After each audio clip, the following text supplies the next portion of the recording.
You weren't supposed to see that." My mother's voice cut through the apartment like a knife, shrill and panicked in a way I'd never heard before. I yanked open the locked drawer I'd accidentally discovered while searching for batteries. Papers scattered across the floor like autumn leaves. Among them, one yellowed envelope stood out, my name written across the front in handwriting I didn't recognize. My hands trembled as I tore it open. The paper inside was thin, aged, folded carefully. I unfolded it and began to read. "My dearest Alara, I've never stopped loving you, my daughter. Not for a single day. I think of you every morning when I wake and every night before I sleep. I hope one day you'll know the truth about why we're apart. Love always, Nathaniel." The world tilted sideways. My eyes filled with tears I didn't understand. My mother's face had drained of all color, her mouth opening and closing without sound. My mom kept a letter from me for 15 years. "My name is Alara, and this is how I found out my whole life was built on a lie that my mother had carefully constructed and maintained for over 2 decades. I grew up in a small coastal town where everyone knew everyone's business. My mother raised me alone in a tiny apartment above the hardware store where she worked as a manager. She was strict, controlling every aspect of my life with rules that felt suffocating. "People leave, Alara," she'd say whenever I asked about friends sleeping over or joining after-school clubs. "Family doesn't, remember that." I'd been told my entire life that my father had abandoned us before I was born, that he was a coward who couldn't handle responsibility, that he'd left my mother pregnant and alone, never looking back. Every time I asked about him, her face would harden into stone. "He doesn't deserve to be remembered," she'd say, her voice cold and final. "He made his choice." So I stopped asking. I learned to live with the emptiness, the questions that had no answers, the father-shaped hole in my life. Now, at 25, holding this letter with trembling hands, I realized every word she'd told me was a lie. My father hadn't abandoned me. He'd been writing to me, loving me from a distance I'd never known existed.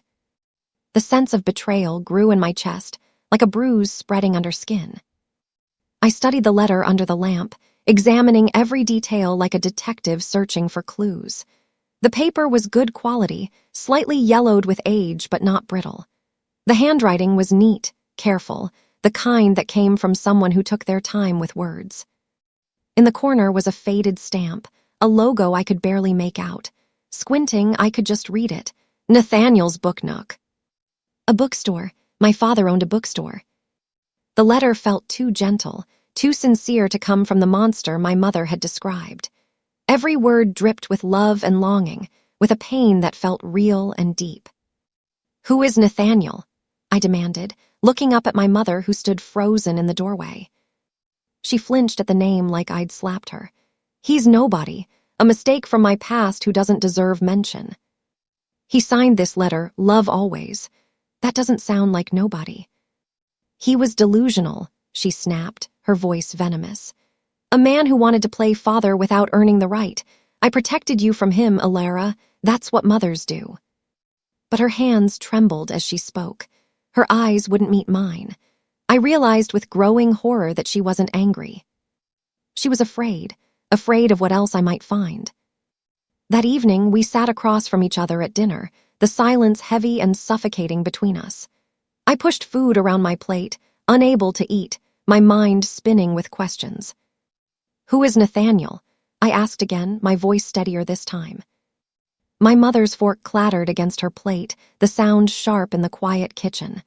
"I told you, he was a mistake, someone I dated briefly who became obsessed. Obsessed enough to write me love letters. Obsessed enough to think he had rights to you when he had none." Her tone was sharp, defensive.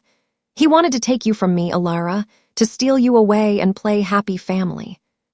Or maybe he just wanted to know his daughter." She stood abruptly, her chair scraping against the floor. "You don't know what you're talking about. You were a baby. You don't remember the things he said, the threats he made." "What threats?" "It doesn't matter now. He's gone. He gave up years ago just like I knew he would." But I saw it clearly now, the way her jaw clenched, the way her hands shook as she gripped the table edge. She wasn't just angry. She was terrified of losing control of the narrative she'd built. The next day, I drove to my Aunt Miriam's house on the other side of town. She was my mother's younger sister, softer and kinder, someone I'd always felt I could trust. We sat in her garden, drinking tea among her roses. I mentioned Nathaniel's name casually, watching her face. She froze. Her teacup stopped halfway to her lips, her eyes filled with something that looked like guilt. "Where did you hear that name?" Her voice was barely above a whisper. "I found a letter from him, to me, hidden in Mom's drawer." Miriam set down her cup with shaking hands. "Oh, Ilara, your mother told me you'd never find out." "Find out what? What did she tell you?" She looked away, unable to meet my eyes. That Nathaniel had signed away his rights, that he'd agreed to stay away, that it was for the best. Did he really agree? The silence stretched between us. Finally, Miriam whispered, "I don't know. Your mother handled everything. She said it was too painful to discuss." I realized then that the lie stretched across my entire family. They'd all known or suspected, and they'd all stayed silent. The betrayal wasn't just my mother's, it was everyone's. While my mother was at work the next day, I returned to the apartment with my spare key. My hands shook as I opened that drawer again, pulling it all the way out this time. There were more letters, 3 more yellowed envelopes, all addressed to me in that same careful handwriting, all unopened. I spread them on the floor, organizing them by postmark date. The earliest was from my 5th birthday, the latest from just 2 months after that, 15 years ago. My mother had intercepted them all, had hidden them away like stolen treasure, keeping my father's words from ever reaching me. I opened each one with trembling fingers. They were all similar, expressions of love, questions about how I was growing, hopes that someday we'd meet. Each one ended the same way. "Love always, Nathaniel." In the last letter, dated just 2 months before he supposedly gave up, he wrote, "I've tried everything to reach you. Your mother won't let me see you, won't let me call, returns every letter. But I won't give up. I promise you, Ilara, I will never stop trying." I felt physically sick. My mother hadn't just kept letters. She'd actively blocked every attempt he'd made to reach me. Among the letters, I found a photograph that made my breath catch in my throat. It showed a younger man with kind eyes and dark hair, holding a tiny baby wrapped in a yellow blanket. I turned it over, written on the back in that same handwriting, "Ilara, 2 months old, my little girl." It was undeniable proof. The story my mother had told me for 25 years, that my father had left before I was born, that he'd never wanted me, that he'd never even seen me, shattered in that instant. He'd held me, he'd been there, he'd loved me. And my mother had erased him completely, had rewritten history to make herself the victim and him the villain. I stared at the photo for a long time, studying the face of the man who was my father. He looked happy in the picture, genuinely joyful, holding me like I was precious.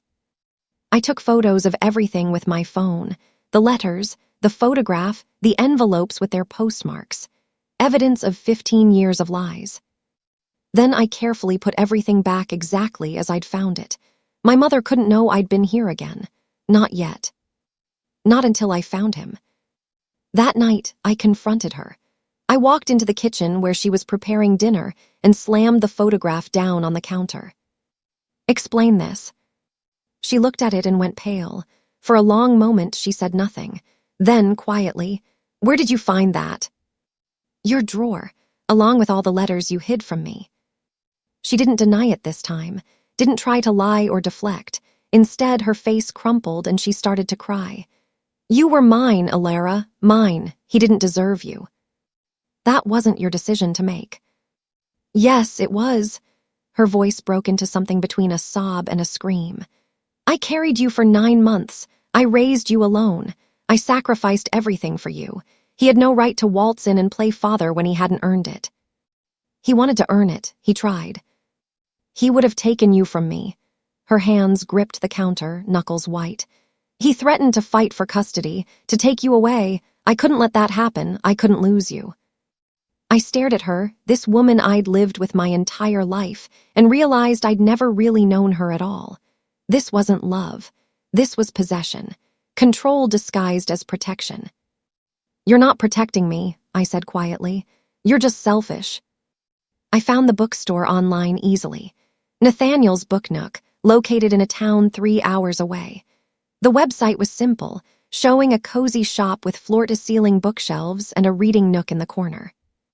I called the number listed, my hands shaking so badly I almost dropped my phone.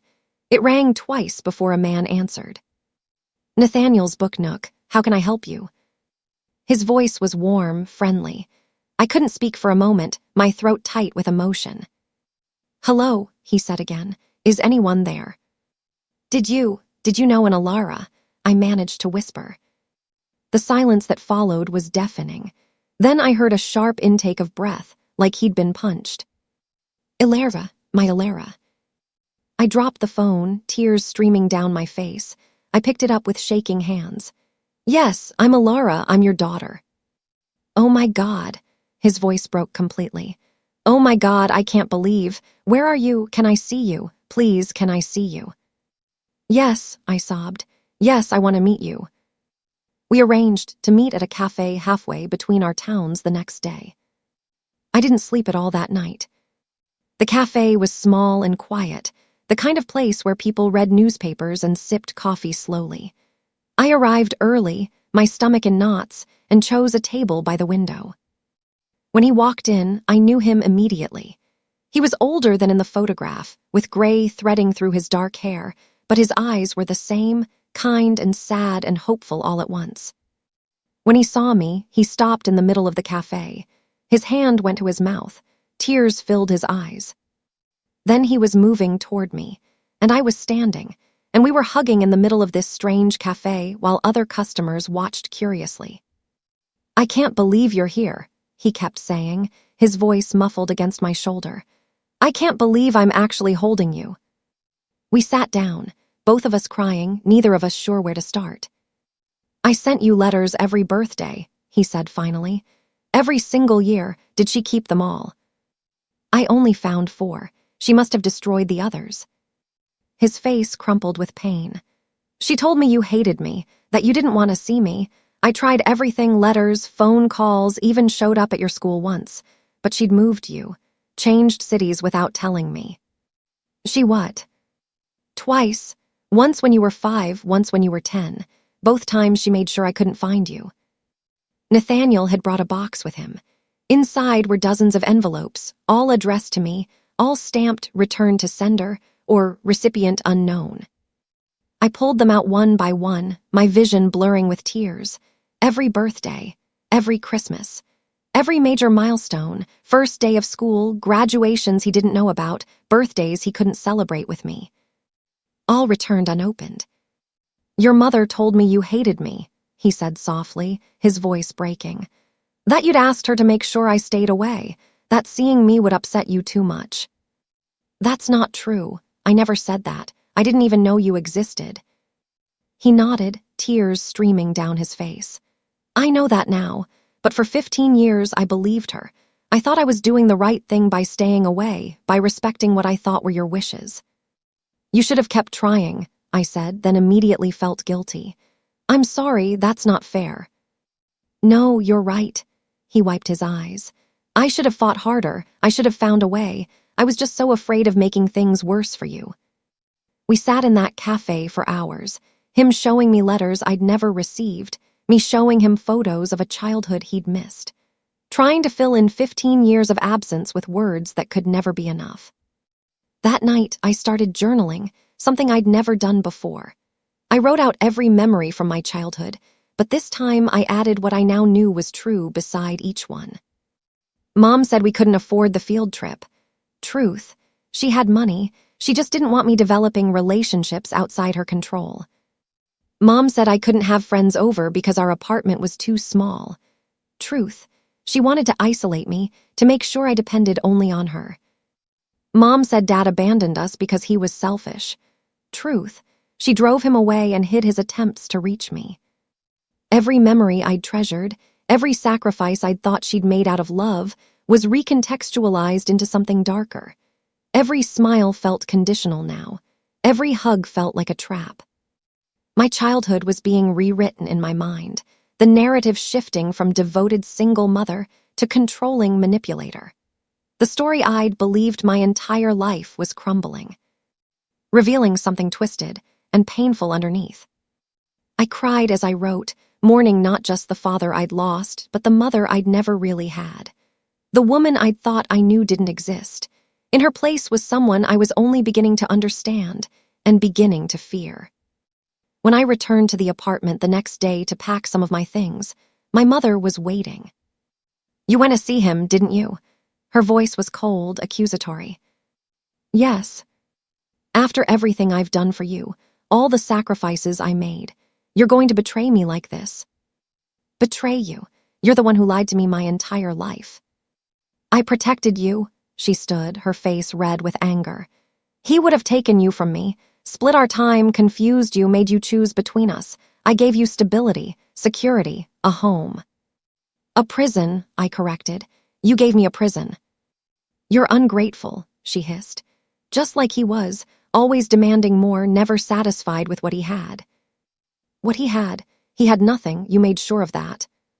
She grabbed my arm, her grip tight and painful. "I raised you alone, fed you, clothed you, worked 2 jobs to give you everything you needed, and this is how you repay me." I pulled away from her. "You didn't do it out of love, you did it out of spite. Every sacrifice was just another way to remind me how much I owed you." The manipulation felt familiar now, a pattern I could finally see, but it no longer worked. Her words bounced off me like rain off glass. Nathaniel sent me scanned copies of documents I'd never known existed. Court papers from when I was 2 years old, showing he'd fought for custody. But the signature at the bottom of the settlement agreement wasn't his. I could tell by comparing it to his handwriting in the letters. The loops were wrong, the spacing different. My mother had forged his signature. According to the agreement, he'd supposedly agreed to give up all parental rights in exchange for her dropping harassment charges she'd filed against him. Charges the documents showed were dismissed for lack of evidence.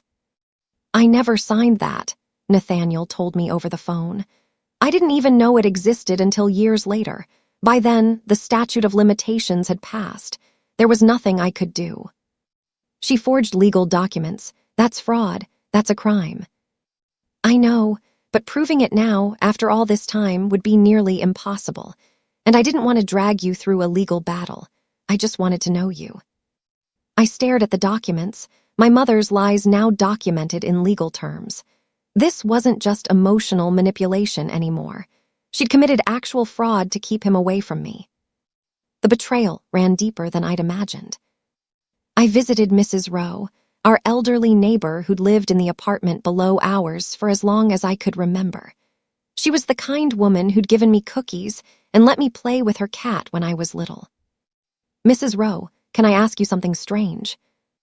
"Of course, dear." "Did you ever see a man around our building? Someone who didn't belong?" She was quiet for a moment, her wrinkled face thoughtful. "There was someone, every year on the same day. He'd sit in a blue car across the street, just watching."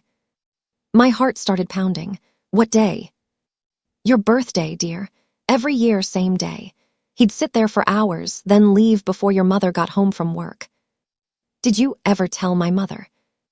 "Once. She told me if I ever saw him again, I should call the police. Said he was dangerous, but he never seemed dangerous to me, just sad." I felt tears burning in my eyes. "He's my father. She kept him from me." Mrs. Rowe's expression softened with understanding and sorrow. "Oh, sweetheart, I wish I'd known. I wish I'd said something."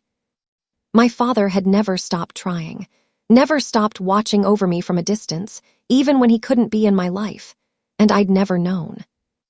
Back at the apartment, searching through the drawer one more time, I found an old cassette tape pushed to the very back. It was labeled in my mother's handwriting, Ilara's first words. I hadn't seen a cassette player in years, but I found one at a thrift store. That evening, alone in my new apartment, I played it. The tape started with baby sounds, then my mother's voice, encouraging and warm. Come on, Alara. Say mama. Can you say mama? Then my tiny voice, barely recognizable. Mama. My mother's delighted laughter filled the recording. She sounded happy, genuinely happy. But then, halfway through, her tone changed. She was no longer talking to me but to someone else, presumably my father. He'll never have this moment, she said, her voice cold and triumphant. He'll never hear her first words. She's mine, only mine. I stopped the tape, feeling sick. She'd recorded that moment not out of love or joy, but out of spite. She'd wanted to capture something Nathaniel would never have, would never experience. Every precious memory, every milestone, had been weaponized in a war I didn't know was being fought. I sobbed into my hands, mourning the innocent baby I'd been, caught in the middle of my mother's vindictive control. I couldn't keep silent anymore. I called Aunt Miriam and told her everything. Then I called other relatives, cousins, my mother's friends, anyone who would listen. Word spread quickly through our small town.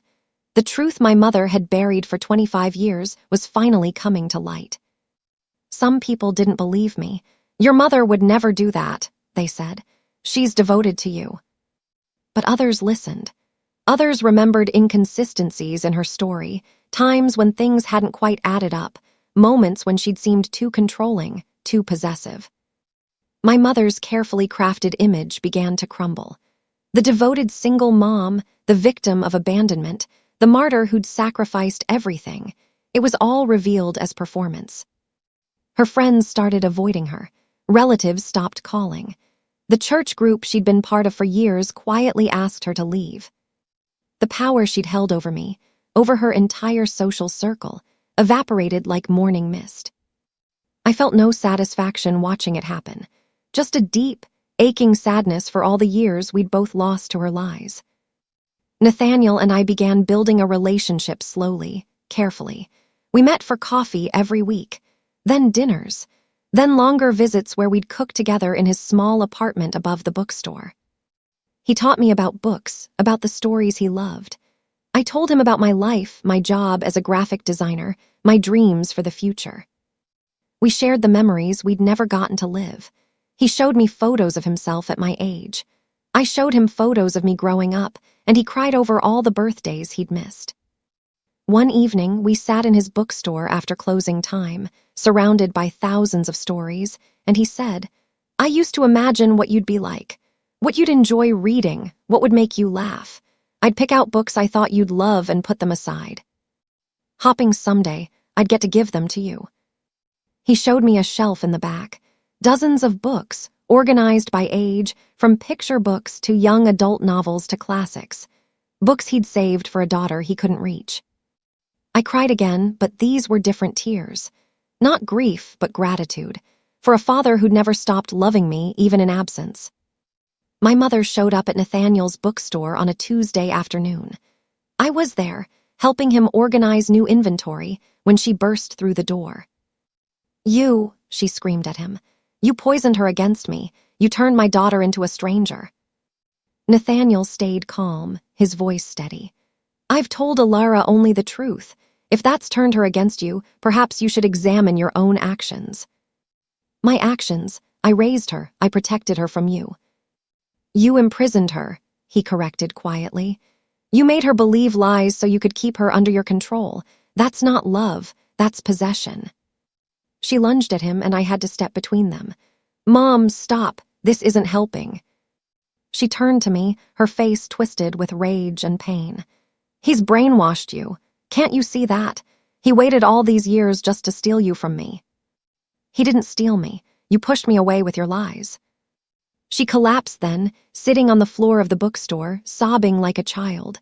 Customers stared. Nathaniel moved to call someone to help her. For the first time in my life, I felt no fear looking at her, just sadness. The woman who'd controlled me for 25 years looked small and broken on that floor. I'd thought confronting her would feel powerful. Instead, it just felt empty. Nathaniel had the option to press charges for the forged custody documents. His lawyer said we had a case, that even after all this time, fraud was fraud. We sat in his bookstore one evening, discussing it. Part of me wanted justice, wanted her to face consequences for what she'd done. But Nathaniel said softly, "You don't have to destroy her to be free, Alara.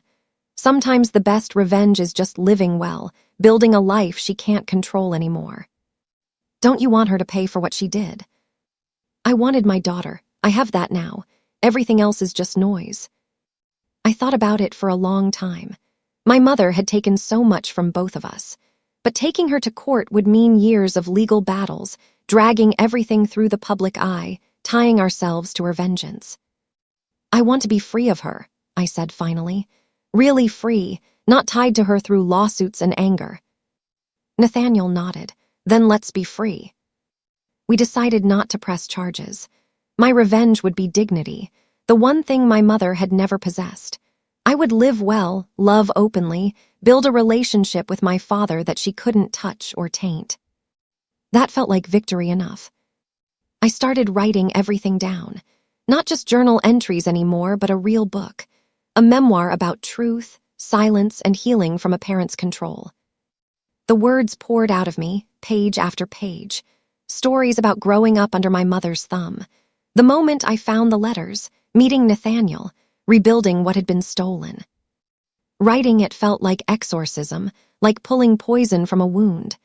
Every word was cathartic, every chapter a step toward healing. I called it The Letter That Found Me. It took 8 months to complete. My father helped me edit it, sitting with me in his bookstore after hours, reading passages and offering gentle suggestions. "This is powerful," he said after finishing the first draft. "This is going to help people." I hope so. I want other people trapped in situations like mine to know they're not alone, that they can break free. I submitted it to small publishers, not expecting much. But one responded, a small press that specialized in memoirs about family trauma and recovery. They wanted to publish it. The book launch was held at Nathaniel's bookstore, which felt perfect and poetic. The small shop was packed with people, friends, family, strangers who'd heard about the book. I stood at the front, holding a copy of The Letter That Found Me, my father standing beside me with pride shining in his eyes. I opened to the first page and began to read. "I've never stopped loving you, my daughter." These were the words that changed my life, that tore apart the lies I'd believed for 25 years and revealed a truth that had been hidden from me. The crowd listened in complete silence. Some people cried. Others nodded in recognition, seeing their own stories reflected in mine. Cameras flashed. A local newspaper reporter took notes. Someone from a regional TV station asked if they could interview me. At the back of the room, I saw my mother standing in the shadows. She'd come despite everything, drawn perhaps by curiosity or lingering control. Our eyes met across the crowded room. I saw her finally understanding. The letter she'd buried for 15 years had become the foundation of something she couldn't destroy. I'd taken her weapon, silence, and transformed it into my voice. After the reading, people lined up to buy books and have them signed. Nathaniel stood beside me, shaking hands, introducing himself as Alara's father with obvious pride. Many people wanted to share their own stories. A woman in her 40s whose mother had kept her from her father. A young man whose parents had poisoned him against his grandparents. Story after story of families torn apart by lies and control. "Thank you for writing this," they said, over and over. "Thank you for being brave enough to tell the truth." My mother didn't approach. She stood in the back for another 20 minutes, watching, before finally slipping out the door. I saw her leave and felt nothing. No anger, no grief, no triumph. Just a quiet acknowledgement that she was part of my past, not my future. Aunt Miriam came up to me, tears in her eyes. "I'm so sorry I didn't speak up sooner. I should have helped you years ago." "You're helping now," I said, hugging her. "That's what matters." Later, Nathaniel and I closed up the shop together. As we turned off the lights, he said, "Your mother came tonight. Did you see her?" I did. How did it feel? Like closing a door that needed to be closed. A week later, I visited my mother one final time. She'd called, asking to see me, her voice small and broken in a way I'd never heard. We sat in her apartment, the same place where I'd found the letters months ago. She looked older somehow, diminished. "I'm sorry," she said quietly. "I know that's not enough. I know I destroyed everything. But I need you to know I did love you. I still love you." "You loved controlling me," I corrected gently. "That's not the same thing."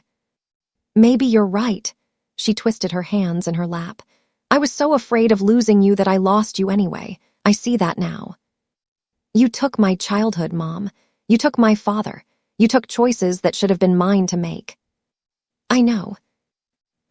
But you don't get my peace. You don't get to take that too." I stood, pulling the original letter, Nathaniel's letter that I'd found in her drawer, from my bag. I placed it on the table between us. "This belongs to you. You kept it from me for 15 years. Now I'm giving it back. I don't need it anymore. I have him." She reached for the letter with shaking hands, tears streaming down her face. "Alara, please, can't we?" "Goodbye, Mom." I walked out without looking back, leaving her alone with the letter that had started everything. 6 months later, I stood on a small stage at a bookstore in another city, Nathaniel beside me, signing copies of the letter that found me, which had become a surprising success. People had connected with it more than I'd ever imagined. It had been featured in magazines, discussed on podcasts, recommended by therapists and support groups. A young woman approached, probably about 20, holding her copy. "Can I ask you something?" "Of course." "Do you regret finding out? Do you ever wish you just stayed in the dark?" I thought about it for a moment, then smiled. "No, because truth, no matter how painful, always finds its way home, and I'd rather live in painful truth than comfortable lies." She nodded, tears in her eyes, and I knew she understood. As the signing wrapped up, Nathaniel put his arm around my shoulders. "I'm proud of you. Your whole life ahead of you now, free and clear." I leaned into him, this father I'd only known for a year but felt I'd known forever. We walked out of the bookstore together, into the evening light, two people finally free from 15 years of silence and lies. The letter had found me, and in finding it, I'd found myself, found my father, found the truth that had been buried but never truly lost. That felt like victory. That felt like coming home.